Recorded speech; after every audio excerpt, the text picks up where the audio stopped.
Hello मेरे प्यारे student, Aryakul class में आप सभी का स्वागत है। आई होप आप अच्छे होंगे और अपने पढ़ाई में लगे हुए होंगे। तो जैसा कि हम लोग पढ़ रहे थे ट्रायंगल्स चैप्टर, और ट्रायंगल चैप्टर की हम लोग ने इंट्रोडक्शन कंप्लीट कर ली थी। फिर उसके बाद प्रीवियस ईयर में जो न्यूमेरिक बेस्ड क्वेश्चंस थे उनको हम लोग ने सॉल्व कर लिया था। आज हम लोग सॉल्व करेंगे प्रूविंग्स। तो प्रूविंग्स में मैंने बताया था कि सबसे पहले मैं आपको सॉल्व करवाऊंगा थेल्स थ्योरम। ठीक है, तो जब ये क्वेश्चन जब पूछा जाता है बोर्ड में, तो ये डायरेक्ट नहीं पूछा जाता कि आप थेल्स थ्योरम को प्रूव कीजिए।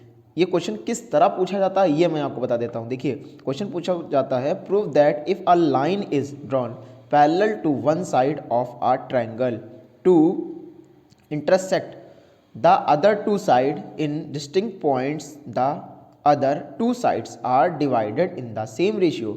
कहने का मतलब ये है कि सिद्ध करना है कि एक रेखा किसी त्रिभुज के एक भुजा के समांतर है। मतलब मान के चलिए BC के समांतर, मैंने ये एक भुजा है ना जो ये बोल रहा है, तो उससे जुड़ने वाली दोनों भुजाएं जो इससे जुड़ रही हैं, ये दोनों भुजा के आपस में मध्य बिंदु का जो अनुपात होता है, मतलब इन दोनों का जो अनुपात होता है वो क्या होता है, समान होता है। ये प्रूव करना है।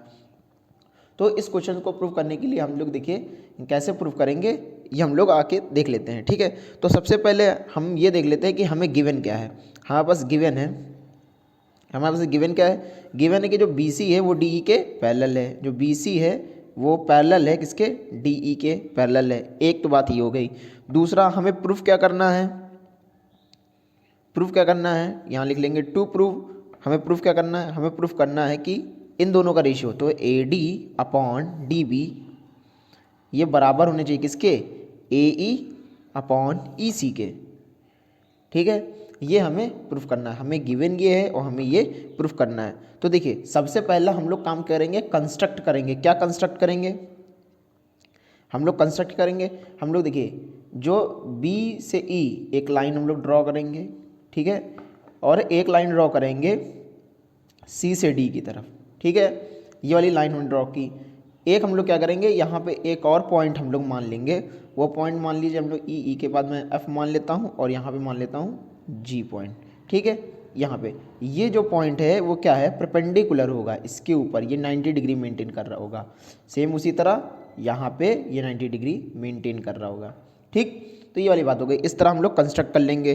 तो कंस्ट्रक्ट कर लेंगे। ठीक, क्या क्या हम लोग ने कंस्ट्रक्ट किया, एक BE कंस्ट्रक्ट किया ना, BE and CD, BE and CD drawn the, ठीक है, drawn the line segment, draw the line segment. ठीक है, लाइन सेगमेंट्स, ये हम लोग ने एक लाइन सेगमेंट बना लिया। फिर हम लोग क्या लिख रहे हैं, हम लोग यहाँ पे आगे हम लोग ने क्या लिखा है, हम लोग ने लिखा है जो जो EF है वो परपेंडिकुलर है, किसके ऊपर परपेंडिकुलर है, AD के ऊपर परपेंडिकुलर है। ठीक है, एंड दूसरी क्या चीज़ हमने बनाई, हमने बनाई है DG, और ये किसके ऊपर परपेंडिकुलर है, ये AE के ऊपर परपेंडिकुलर। इतना हम लोग ने क्या है कंस्ट्रक्ट किया है। अब देखिए हम लोग इसके आगे क्या करते हैं, ये हो गया बात। अब हम लोग अपना प्रूफ करने के लिए आगे बढ़ते हैं। देखिए, ये हमारा हो जाएगा प्रूफ।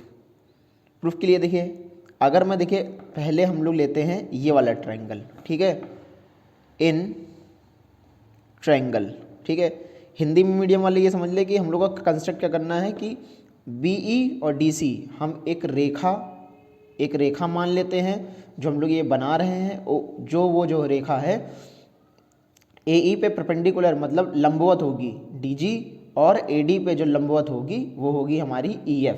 ठीक है, तो इस तरह हम लोग लिख लेंगे। फिर हम लोग लिखेंगे इन ट्रायंगल ADE, ठीक है, मतलब त्रिभुज ADE में लिखेंगे। तो हम लोग क्या करेंगे, इसका एरिया निकाल लेते हैं। एरिया निकालेंगे, अगर देखिए इस वाले त्रिभुज का अगर मैं एरिया निकालूँ, इस वाले त्रिभुज का अगर मैं एरिया निकालूंगा, तो हम लोग लिखते हैं बेस, हम लोग क्या लिखते हैं, हाफ बेस इंटू हाइट। ये तो लिखते हैं हाफ बेस इंटू हाइट। तो उसी तरह हम लोग लिखेंगे, देखिए हाफ बेस हमारा क्या है, बेस हमारा है AD, और फिर हाइट हमारी क्या है, हाइट है EF। ठीक है, इस तरह बन गया, ये इस तरह बन जाएगा। और सेम उसी तरह क्या करेंगे, अगर हम इस वाले डायग्राम में ले लें, इस वाले त्रिभुज में ले लें, तो ये हमने इक्वेशन नंबर 1 बना ली। ठीक है, अब उसी तरह अगर इस वाले डायग्राम में लेंगे इन, ठीक है, ट्रायंगल BDE, ठीक है, ट्रायंगल हमने ले लिया, तो हम इसमें क्या लिखेंगे, वही लिखेंगे। इसका भी अगर हम लोग एरिया ले रहे हैं, यहाँ पे हम लोग लिख लेंगे एरिया ऑफ ट्रायंगल ADE, ठीक, ADE। ये हम लोग ने यहाँ बराबर का साइन लगा दिया ना, ये ई मान लीजिए, ये बराबर लग गया। यहाँ पे भी उसी तरह लिख लेंगे एरिया ऑफ ट्रायंगल BDE बराबर हाफ। इसका बेस क्या रहेगा, देखिए ध्यान से देखिए, इसका बेस क्या रहेगा, इसका बेस भी हम लोग का क्या रहेगा, ये रहेगा BD। ठीक है, तो BD लिख लिया, ठीक है, BD लिख लिया हम लोगों ने। और अब इसकी बात रहेगी हाइट की, तो हाइट हम लोग कैसे मेजर करेंगे, तो इस लाइन के ऊपर पे देखिए ध्यान से, तो ये लाइन ही तो है जो परपेंडिकुलर डाल रहा है, तो हम लोग इसको EF को EF ही लिखेंगे। ठीक, ये इक्वेशन नंबर 2 बन गई। ठीक है, आई होप कि आपको यहाँ तक समझ में आ गया होगा। तो ये वाली बात हो गई। अब ध्यान से देखिए, तो अगर मैं इन दोनों को इक्वेशन नंबर फर्स्ट और मैं डिवाइड कर दूं इक्वेशन नंबर सेकंड से, तो हम लोग को क्या मिलेगा, देखिए हम लोग को मिलेगा एरिया ऑफ ट्रायंगल ADE। ठीक है, फिर यहाँ पर लिखेंगे, ठीक है, यहाँ पे लिखेंगे एरिया ऑफ ट्रायंगल BDE, फिर इक्वल लगाएंगे, हम लोग वही लिखेंगे 1/2 AD इंटू EF अपॉन लगाएंगे, फिर उसी तरह लिखेंगे हाफ, फिर हमें क्या मिला है BD इंटू EF। ये वाली चीज़ मिली कि नहीं मिली, अब देखिए ध्यान से देखिए, तो हाफ यहाँ है, हाफ यहाँ कैंसिल हो जाएगा, ठीक है, EF यहाँ है, EF यहाँ कैंसिल हो जाएगा। ठीक है, यहाँ आप इतना समझ रहे हैं ना। अब देखिए ध्यान से, मैं इसको क्या लिख सकता हूँ, यहाँ पे area of triangle ADE equal लगाएंगे, ये जो यहाँ पे डिवाइड में है, अगर मैं इसको अपोजिट उधर भेजूंगा तो मल्टीप्लाई में हो जाएगा। बचा क्या क्या है हमारे पास, AD अपॉन BD, इक्वल का साइन लगाएंगे, जो यहाँ मल्टीप्लाई में, नीचे जो डिवाइड में उधर क्या चली जाएगी मल्टीप्लाई में, तो मल्टीप्लाई का साइन लगाएंगे हम लोग यहाँ पे और लिखेंगे area of triangle BDE। I hope कि आपको इतना समझ में आ गया होगा। अब देखिए जगह कम है, तो हम लोग यहाँ से देखते हैं। ठीक है, तो अब इसके आगे अब देखिए देखते हैं हम लोग, इतना हो गया। अब इसको हम लोग यहाँ मान लेते हैं इक्वेशन नंबर 3। ठीक, अब देखिए यहाँ हम लोग आगे सॉल्व करते हैं। अब हम लोग देखिए फिर लेते हैं इस वाले ट्रायंगल को, फिर वही वापस ट्रायंगल लेते हैं, तो हम लोग लिखेंगे इन, ठीक है, in triangle ADE, in triangle ADE ना। फिर देखिए यहाँ पे हम लोग लेंगे एरिया, ठीक है, एरिया ऑफ ट्रायंगल ADE बराबर कर लेंगे। ठीक है, अब हम लोग देखेंगे हाफ। चलिए अभी हम लोग ने इस तरफ से किया ना, अब अगर मैं इधर का बेस लूँ तो ये हाइट हो जाएगी। ठीक है, तो फिर वही चीज़ लिखेंगे AE मल्टीप्लाई हाइट हमारी क्या है DG। ठीक है, इतनी बात आप समझ गए ना, DG हो गई हाइट। ठीक, अब हम लोग क्या करेंगे, ये इक्वेशन नंबर हम लोग मान लेते हैं 4। फिर नेक्स्ट हम लोग करेंगे इन ट्रायंगल, दूसरा हम लोग ने क्या माना है, ट्रायंगल BDC मान लें या फिर BCE मान लें, BCE। अब इसमें भी वही लिखेंगे, ठीक है, एरिया ऑफ, ठीक है, area of triangle BCE equal to, ठीक है, फिर हम लोग लिखेंगे हाफ, बेस हमारा क्या है EC है। ठीक है, हमारा क्या बेस EC है, मल्टीप्लाई। अब यहाँ पे अगर परपेंडिकुलर देखेंगे तो इस लाइन के ऊपर भी परपेंडिकुलर क्या बना रहा है, यही लाइन बना रही है DG, तो हम लोग DG लिख लेंगे और फिर यहाँ इक्वेशन नंबर ये 5 लिख लेंगे। फिर वही जैसे यहाँ पे हम लोग ने किया था सेम उसी तरह यहाँ भी कर लेंगे। इक्वेशन नंबर अब मैं 4 लिखूँगा डिवाइड बाई इक्वेशन नंबर 5 कर लूँगा। अब देखिए दोनों इक्वेशन को मैं डिवाइड करूँगा तो सेम वही चीज़ होगी, जब दोनों देखिए जब आपस में दोनों चीज़ को डिवाइड करूँगा तो ये अपॉन ये लिखूँगा, ये अपॉन ये लिखूँगा, तो हाफ से हाफ कैंसिल हो जाएगा, DG से DG कैंसिल हो जाएगा। चलिए अच्छा मैं करके दिखा देता हूँ आपको। यहाँ हम लोग लिखेंगे एरिया ऑफ ट्रायंगल ADE फिर अपॉन, फिर यहाँ भी लिखेंगे area of triangle BCE equal लगा देंगे, यहाँ पे लिखेंगे 1/2, फिर लिखेंगे AE, समझ रहे हैं आप लोग, AE मल्टीप्लाई ये लिखा हमारा DG, फिर अपॉन लिखेंगे 1/2, फिर देखिए यहाँ पे ये EC है, मल्टीप्लाई करेंगे DG लिख देंगे। ठीक, DG से DG कैंसिल आउट हो जाएगा, 1/2 से 1/2 कैंसिल आउट हो जाएगा। समझ रहे कि नहीं समझ आ रहा आपका? अब इधर क्या चला जाएगा, ये नीचे डिवाइड में इधर चला जाएगा मल्टीप्लाई में, तो हम लोग लिख लेंगे इसको एरिया, ठीक है, area of triangle ADE equal to यहाँ AE अपॉन EC, ये हमें देखने को मिल रहा है ना, ये वाली बात हो गई। और मल्टीप्लाई लगाएंगे यहाँ जो नीचे, जो यहाँ पे डिनोमिनेटर में, यहाँ जाके न्यूमरेटर में हो जाएगा, तो इसको यहाँ लिखेंगे एरिया ऑफ BCE, ये वाली बात हो गई। अब ध्यान से देखिए, हम लोग ने जो पहले यहाँ पे इक्वेशन बताई है एरिया अपॉन ADE बराबर यहाँ ये है, और यहाँ पे भी वही बनाई है इक्वेशन एरिया अपॉन AD बराबर ये। तो जब यहाँ पे ये और ये दोनों जब सेम सेम है, तो मतलब इसका मतलब ये वाली इक्वेशन नंबर 3 और इक्वेशन नंबर जो हम लोग ने ये 6 जनरेट की है, ये भी क्या होंगी, सेम सेम होंगी। सेम होंगी कि नहीं सेम होंगी? तो बस ठीक, हम लोग इसको क्या लिखते हैं, सेम सेम लिख लेते हैं। तो हम लोग क्या लिखते हैं, फ्रॉम इक्वेशन 3 एंड इक्वेशन 6 से हम लोग देखिए, जैसे ये दोनों को आपस में हम लोग लिखेंगे, यहाँ लिखेंगे AE, ठीक है, हम लोग क्या लिखेंगे AE, ठीक है, तो हम लोग लिख लेंगे यहाँ पे लिखेंगे AE अपॉन EC, ठीक, बराबर लगा नहीं, मल्टीप्लाई एरिया ऑफ ट्रायंगल, यही वाला टर्म हम लोग ने पहले, अच्छा पहले हम लोग ने 6 लिख लिया है, कोई बात नहीं, 6 वाला पहले लिख लेंगे तो कोई दिक्कत थोड़ी ना है। तो BCE ये बराबर हो जाएगा किसके, इक्वेशन नंबर 3 के। इक्वेशन नंबर 3 क्या है, ADEC multiply by area of triangle, area of triangle क्या हो जाएगा, BDE के, ठीक, ये एरिया नंबर मतलब ये हो जाएगा एरिया BDE के बराबर।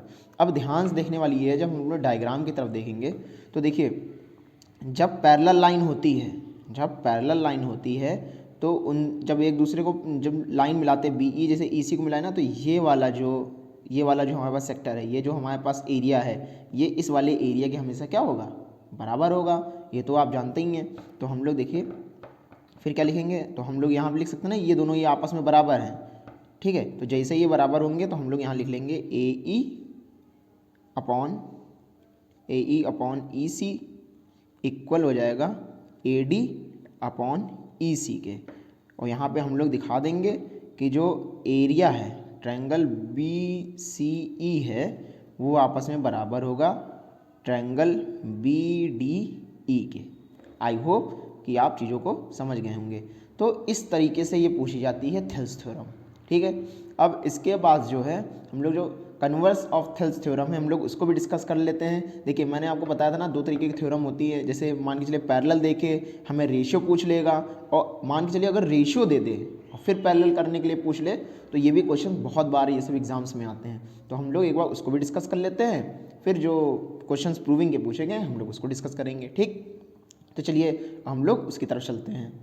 तो चलिए अब देखिए, जब कन्वर्स ऑफ BPT पूछता है तो डायरेक्ट ऐसे नहीं पूछ लेता है। क्वेश्चन इस तरह पूछता है, if a line divide any 2 sides of a triangle in the same ratio then prove that the line must be parallel to third side. मतलब कि ये वाली जो लाइन है, ये थर्ड साइड, मतलब ये 2 साइड हैं एक ट्रायंगल की, तो इस वाली साइड ये क्या हो, ये पैरेलल हो। कब, जब ये रेशियो इनके सेम दिए हो। मतलब हमें देखिए गिवन क्या है, हमारे पास गिवन है, ठीक है, हमारे पास गिवन क्या है, हमारे पास गिवन है कि AD बराबर DB और इक्वल लगाएंगे। हमारे पास और क्या गिवन है, AE अपॉन EC, ये हमारे पास गिवन है। अब हमारे पास प्रूफ क्या करने को बोल रहा है, टू प्रूव क्या बोल रहा है करने के लिए कि DE पैरेलल है BC के, ये आपको प्रूफ करना है, ठीक, ये वाली बात हो गई। तो देखिए सबसे पहले हम लोग लिखेंगे कंस्ट्रक्ट। हम लोग कंस्ट्रक्ट क्या कर रहे हैं, कंस्ट्रक्ट कर रहे हैं कि यहाँ से एक मान लेते हैं एक इमेजिनरी लाइन, यहाँ से यहाँ तक एक एफ इमेजिनरी लाइन मान लेते हैं, ठीक। तो हम लोग क्या देख रहे हैं, जब ये, तो जो हम लोग मान के चल रहे हैं कंस्ट्रक्ट हम लोग ने किया कि ये वाली लाइन जो डी एफ है ये बी सी के पैरेलल है, हम लोग ये मान के चल रहे हैं। तो जो हम लोग मान के चल रहे हैं कि जो डी एफ है वो पैरेलल है किसके, बी सी के। तो जैसे पी सी पैरेलल होगी तो रेशियो सेम हो जाएगा, तो हम लोग यहाँ से लिख सकते हैं ए डी अपॉन में बी सी बराबर कर लेंगे ए एफ अपॉन में F C, A F upon F C, ठीक। ये वाली बात हो गई, ठीक है। और हमारे पास गिवन क्या है, हमारे पास गिवन दिया हुआ है ये वाली चीज़, क्या दी हुई है कि ए डी अपॉन में डी बी, ये हमारे पास गिवन है ना, ए ई अपॉन में ई सी, ये हमारे पास गिवन है। ये क्वेश्चन नंबर 1 मान लेते हैं, क्वेश्चन नंबर 2 मान लेते हैं। अब देखिए ये वाला टर्म और ये वाला टर्म सेम है, तो इसका मतलब ये दोनों भी आपस में क्या होंगे, बराबर होंगे। तो हम लोग यहाँ पर लिख लेंगे from equation first and second से, ठीक है, इक्वेशन फर्स्ट एंड सेकंड से। तो हम लोग लिख लेंगे A F upon F C, A F upon F C बराबर, फिर हम लोग क्या लिख लेंगे, A F upon F C बराबर हम लोग लिख लेंगे ए ई upon E C. I hope कि आप इतना समझ रहे होंगे, ठीक है। अब हम लोग क्या करेंगे, देखो बोथ साइड 1 को ऐड कर लेंगे, दोनों तरफ 1 को ऐड कर लेंगे। तो हम लोग लिख लेंगे A F upon F C plus 1 equal to A E लिखेंगे, ठीक है। और फिर यहाँ लिखेंगे ई सी प्लस 1, एलसीएम ले लेंगे तो हमें मिलेगा A F plus F C upon F C equal to, ये बात समझ रहे कि नहीं समझ रहे हैं आप। फिर इसी तरह इसको भी हम लोग लिख लेंगे ए ई प्लस का ई सी और अपॉन में ई सी, ये चीज़ लिख ली। अब ध्यान से देखिए ए एफ और एफ सी, ए एफ और एफ सी, ए एफ और एफ सी, ए एफ और एफ सी का ऐड क्या होगा, पूरा ए सी होगा, तो ए सी लिख लेंगे अपॉन यहाँ एफ सी लिख लेंगे। उसी तरह ए ई प्लस ई सी, ए ई प्लस ई सी का भी ऐड क्या होगा, ए सी होगा, ठीक है। और यहाँ पे भी हम लोग क्या लिख लेंगे, ई सी लिख लेंगे। ये मेरी बात समझ गए कि नहीं समझ गए आप। अब देखिए ये दोनों कट हो जाएंगे, अगर मैं इन दोनों को आपस में पलट दूँ या फिर क्रॉस मल्टीप्लाई कर दूँ तो हमें क्या चीज़ मिलेगी, हमें मिलेगी एफ सी बराबर ई सी, एफ सी बराबर ई सी। तो इसका मतलब तो यही हुआ ना कि एफ मतलब एफ सी बराबर ई सी, ये दोनों आपस में बराबर हैं। अच्छा ये बराबर कब होंगे, जब एफ की जगह ई हो या तो ई की जगह एफ हो, बात तो वही है। बराबर कब होंगे, जब ये दोनों एक के ऊपर एक बैठे हों, एक ही जगह पे बैठे हों। समझ गए कि नहीं समझ गए। तो बस हम लोग यहाँ पे जगह नहीं है तो मैं इधर लिख देता हूँ, ठीक है।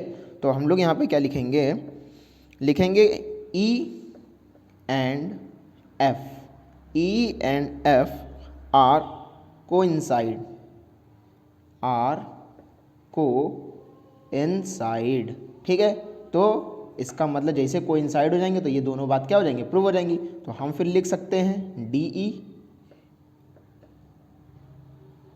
B C, D E parallel to B C, यही हमें प्रूफ करना था, ये हमने प्रूफ कर लिया। आई होप आप इसको समझ गए होंगे। अब इसी तरह कुछ छोटे छोटे क्वेश्चंस हैं वो पूछे गए हैं, हम लोग उसको भी सॉल्व कर लेते हैं, ठीक है। तो चलिए नेक्स्ट क्वेश्चन की तरफ चलते हैं। नेक्स्ट क्वेश्चन क्या कह रहा है, अब देखिए नेक्स्ट क्वेश्चन क्या कह रहा है कि in figure P S upon S Q equal to P T upon T R and दिया हुआ है एंगल पी एस टी। देखिए पी एस टी ये जो बराबर है वो किसके है, पी आर क्यू के बराबर है। तो प्रूफ करना है कि जो ट्रायंगल पी क्यू आर है, जो पी क्यू आर है ये एक आइसोस्केलस ट्रायंगल है, इसे प्रूफ करना है। तो देखिए हमें क्या क्या गिवन है, हमारे पास गिवन क्या है, हमारे पास गिवन जो है वो है P S upon S Q, ये बराबर है P T upon T are के, ठीक है। ये आपस में बराबर हैं इन दोनों का रेशियो, ठीक है। एंड और क्या गिवन है, हमारे पास गिवन है कि एंगल जो पी एस टी है वो बराबर है एंगल पी आर क्यू के, ये चीज़ बराबर है। हम लोग आगे क्या देखते हैं, देखिए जैसे ये बराबर होगा तो फिर हम लगा देंगे, ठीक है, by converse B P T है ना, by converse B P T. इसके अनुसार क्या हो जाएगा, ये दोनों पैरेलल हो जाएंगे, ये दोनों क्या हो जाएंगे, आपस में पैरेलल हो जाएंगे। तो हम लोग लिख लेंगे कि जो एस टी है वो पैरेलल हो जाएगा किसके, क्यू आर के, ये इसके क्या हो जाएगा, पैरेलल हो जाएगा। ठीक, जैसे ये पैरेलल होगा हम लोग लिखना शुरू करते हैं। क्या लिखना शुरू करते हैं, देखिए जैसे ये वाला एंगल है तो जो एंगल पी एस टी है वो पी एस टी है किसके बराबर, वो हो जाएगा एंगल पी क्यू आर के बराबर हो जाएगा। सॉरी स्टूडेंट, एकाएक मोबाइल के स्विच ऑफ होने की वजह से वो वीडियो जो है वो करप्ट हो गई है। तो हम लोग जो प्रूविंग्स कर रहे थे वो ये वाली प्रूविंग्स कर रहे थे, मैंने पूरी प्रूविंग्स करा दी। इसके अलावा जो एक सेकंड क्वेश्चन है उसको भी मैंने करवा दिया। पूरी वीडियो करप्ट हो गई है। तो हम लोग ये वाली वीडियो कर रहे थे। इजी क्वेश्चन है, मैं समझाऊंगा, आपको समझ में आ जाएगा नो डाउट। ठीक है, क्वेश्चन क्या क्या है देखिए, गिवन है हमारे पास, क्या गिवन है, P S upon S Q, P S upon S Q given है। ठीक है, और दिया है P T upon T R, P T upon T R, और दूसरा क्या है गिवन है, and P S T equal to P R Q, जैसा ही है ना। तो फिर आगे देखिए, हमको पता है कि by C B P T, मतलब जो कंजर्वेटिविटी थ्योरम है उसके अकॉर्डिंग देखिए, जब ये अपॉन ये अपॉन ये, यहाँ पे देखिए पी एस अपॉन जब एस क्यू हो और पी टी अपॉन जब टी आर होगा, तो हम लोग क्या लिख सकते हैं, जो एस टी होगा वो क्यू आर के क्या होगा, पैरेलल होगा। तो हम लोग देखिए जो पी एस टी है, मतलब पी एस टी ये वाला एंगल, देखिए जैसे ये पैरेलल होगा, मतलब ये लाइन इसकी लाइन के पैरेलल होगी, तो ये एंगल सेम सेम होगा, मतलब पी एस टी जो एंगल होगा वो पी क्यू आर के क्या होगा, पैरेलल होगा, जैसा कि हम लोग ने यहाँ लिख रखा है। और इसे मैंने क्वेश्चन नंबर 1 दे दिया है। फिर हम लोग क्या कर रहे हैं, देखिए P S T equal to P R Q, ये तो गिवन ही था हमारा। देखिए ये तो हमारे पास गिवन है ना, पी एस टी बराबर पी आर क्यू, तो वो हमारे पास गिवन है। इन दोनों इक्वेशन को अगर मैं ले लूँगा, क्योंकि पी एस टी बराबर ये है और पी एस टी बराबर ये, तो ये दोनों भी आपस में क्या हो जाएंगे, बराबर हो जाएंगे। तो हम लोग लिख क्या सकते हैं, हम लोग लिख सकते हैं कि जब पी एस टी बराबर पी आर क्यू, ठीक है, जब पी एस टी बराबर पी आर क्यू है तो, और यहाँ से देखिए पी क्यू आर है, तो ये दोनों आपस में क्या हो जाएंगे, बराबर हो जाएंगे। ये इक्वेशन नंबर सेकंड को मैंने दो बार लिख रखा है। ठीक है, ये मैंने इक्वेशन नंबर सेकंड को 2 बार लिख रखा है, उससे कोई मतलब नहीं है।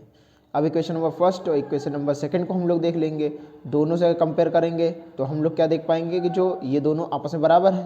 तो हम लोग क्या देख पाएंगे, दोनों कंपेयर करने में जो पी क्यू होगा वो पी आर के बराबर होगा, जो पी क्यू होगा पी आर के बराबर होगा। क्यों, क्योंकि जब पी क्यू आर, मतलब पी क्यू आर ये वाला एंगल और पी आर क्यू ये वाला एंगल, जब एक ही बेस से जब दोनों एंगल सेम सेम होते हैं तो उनसे जो जाने वाली जो साइड होती है वो भी आपस में क्या होती है, बराबर होती है।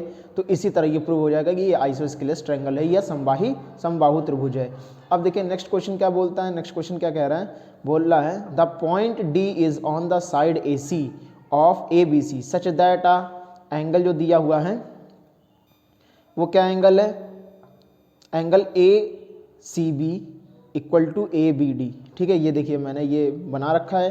तो जो ए सी बी है, ए सी बी ये वाला जो एंगल है वह ए बी डी के क्या है, बराबर है। ठीक, अब हिंदी मीडियम वाले भी देख ले, भुजा ए सी पर एक बिंदु डी है, ये ए सी है, इसमें एक बिंदु क्या है, डी है। अब क्या कर रहा है कि बोल रहा है और क्या क्या है, ए सी बी बराबर ए बी डी है, ए सी बी बराबर ये वाला एंगल ये वाले एंगल के बराबर। तो प्रूव करना है कि ये दोनों आपस में क्या होंगे, सिमिलर होंगे, या इसको बोलते हैं समरूप होंगे। ठीक, हिंदी मीडियम वाले। अब देखिए गिवन क्या है, जो गिवन है वो हम लोग लिख लेंगे, गिवन ये है, मैंने ये लिख लिया। प्रूफ क्या करना है कि ये दोनों सिमिलर है, ये मैंने लिख लिया। अब प्रूफ करने के लिए जब चलेंगे आगे तो हम लोग क्या देखेंगे, जो ए सी बी बराबर ए बी डी है ये तो हमारे पास गिवन था, तो मैंने गिवन लिख लिया। फिर देखिए जो हमारे पास बी ए सी है, देखिए बी ए सी ये वाला एंगल अगर मैं पूरे में लूँगा, पूरे वाले ट्रायंगल में लूँगा, तो दोनों वाले एंगल में ये वाला एंगल और ये दोनों अगर इसमें ले लेते हैं, ए बी डी में ले लेते हैं, तो इसमें जो एंगल होगा बी ए डी ये वाला दोनों में कॉमन होगा। बड़ा वाला अगर ट्रायंगल लेंगे तो भी ये एंगल दिखेगा, और ये वाला अगर हम लोग ट्रायंगल लेते हैं तो भी ये एंगल दिखेगा। तो दोनों में ये क्या है, कॉमन है। तो हम लोग क्या जानते हैं कि जब किसी भी दो ट्रायंगल में दो एंगल अगर सेम सेम निकल आते हैं तो तीसरा वाला एंगल अपने मन से सेम हो जाता है। मैंने आपको सिमिलरिटी पढ़ाई है ना सारी, तो सो ए सिमिलरिटी से, मतलब एंगल सिमिलरिटी से। तो देखिए एक ये वाला एंगल दोनों में सेम हो गया और ये एक दोनों एंगल सेम हो गया। दोनों एंगल सेम होने से फिर हम लोग क्या पढ़ सकते हैं, जो एंगल होगा वो बी ए सी सिमिलर हो जाएगा किसके, बी मतलब ए बी डी के। ठीक है, आई होप आप इसको समझ पाए होंगे। तो ये दो क्वेश्चन थे जो किसी कारणवश हो सकता है टेक्निकल एरर के कारण वो क्या है, वो फाइल करप्ट हो गई थी, तो इसीलिए मैं इसको लिख चुका था, तो मैं आपको इसको समझा दिया। छोटे छोटे क्वेश्चंस हैं, आप अगर आपको नहीं समझ में आया है तो इसके बेस पे भी मैं बहुत से क्वेश्चंस करवाऊंगा प्रूविंग में, आपको 110% समझ में आया होगा। ठीक है, आप इसको देख लीजिएगा और इसके पहले के जो वीडियोस हैं, जो न्यूमेरिक बेस्ड क्वेश्चंस हैं, उन्हें भी देख लीजिएगा। इंट्रोडक्शन इस चैप्टर का देख लीजिएगा, तो ही ये सब चीज़ें आपको ज़्यादा समझ में आएंगी। और अपने अगर आपको वीडियो अच्छी लग रही हो तो आप अपने जितने भी दोस्त हों आप उन्हें शेयर कीजिएगा जो हाई स्कूल में इस समय पढ़ रहे होंगे, क्योंकि उन लोग के पास भी टाइम कम होगा। ठीक है, तो जितना हो सके इस वीडियो को शेयर कीजिए, लाइक कीजिए। अगर अच्छा पढ़ा रहा हूँ तो लाइक भी कर दीजिएगा। और आगे अगर हमसे कंटिन्यू पढ़ना चाहते हैं, देखिए इस यूट्यूब पे तो मेरे से भी बहुत अच्छे अच्छे टीचर पढ़े हैं। अभी तो मैं बस इस फील्ड में आया हूँ तो मैं अपने आप को इतना अच्छा तो बता नहीं रहा हूँ, ना मैं इतना अच्छा हूँ, लेकिन हाँ धीरे धीरे ही इंसान कुछ सीखता है, समझता है। तो अब आप लोगों का प्यार रहेगा तो भी चीज़ें और बेहतर ही होंगी, ख़राब तो नहीं होंगी। कोई इंसान जो ख़राब कर सकता है वही मैक्सिमम ख़राब होता है, उसके बाद वो चीज़ें सही करता है, ख़राब नहीं करता। ठीक है, हाँ मेरी वीडियो इतनी अच्छी नहीं है, लेकिन आने वाले समय में ये वीडियो अच्छी बनेगी। बस आप लोग थोड़ा सा फीडबैक दीजिए कि कैसे मैं और अच्छी बना सकता हूँ, क्योंकि आपके साथ ही हमारा विकास है। ठीक है, तो तब तक मिलते हैं नई वीडियो में। तब तक इसी तरह मुस्कुराते रहिए, हंसते रहिए और पढ़ते रहिए।